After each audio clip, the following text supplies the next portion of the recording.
Hi. Before we start our email marketing course, let's find out what marketing is. Marketing is the process of communicating values of a product or a service with the further purpose to sell it.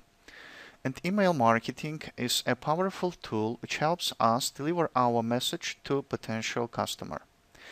According to statistics, about 90% of adults have emails. Now try to imagine the potential of email marketing for your business. It's the best way to deliver our message. Sometimes people confuse spam with email marketing, but now let's try to find out the difference. Before your subscribers gets information, he gives you the agreement to get this information.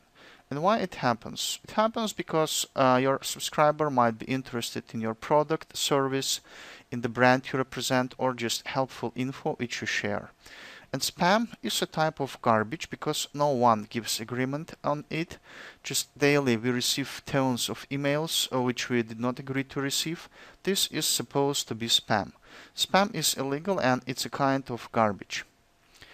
So I have received basic information about marketing, about email marketing and spam. And in our next video, we are going to review popular mailer services.